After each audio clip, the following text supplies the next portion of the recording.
It's Wednesday, September 2nd, 2010. I'm Jeff Bacalar, and it's time to get loaded. Apple updated its line of iPod music players in a pretty significant way. The iPod Shuffle thankfully got its buttons back. The iPod Nano by far received the biggest change, dropping the iconic click wheel for a tiny 3cm by 3cm multi-touch display.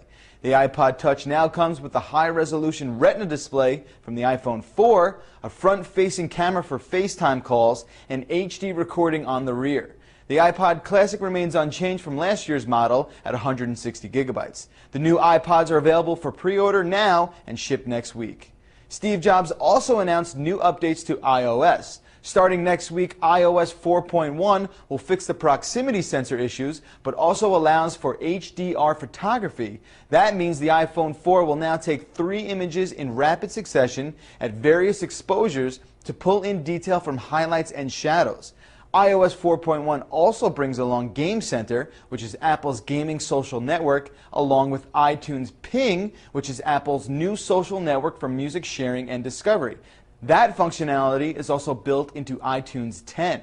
The company also previewed iOS 4.2, which will be released in November for the iPad, bringing multitasking, folders, and finally wireless printing to the iPad.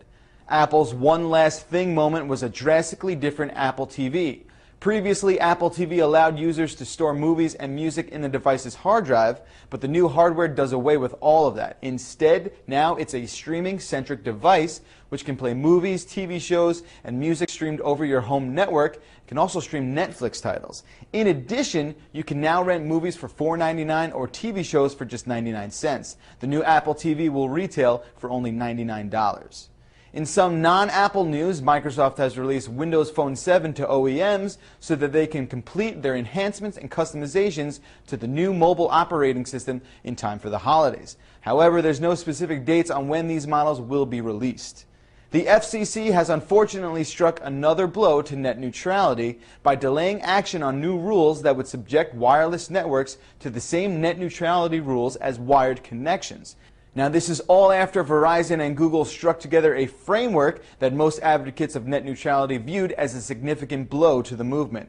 And finally, Sony has released 3 new models of its e-readers with enhanced touch-based e-ink Pearl technology. The new models will cost $180, $230, and $300 respectively, but wireless connectivity is reserved to only the high-end model. It's kind of a bummer considering the lowest-end Kindle and Nook still have Wi-Fi and they're only $149. Those are your headlines for today. I'm Jeff Bacalar for CNET.com, and you've just been loaded.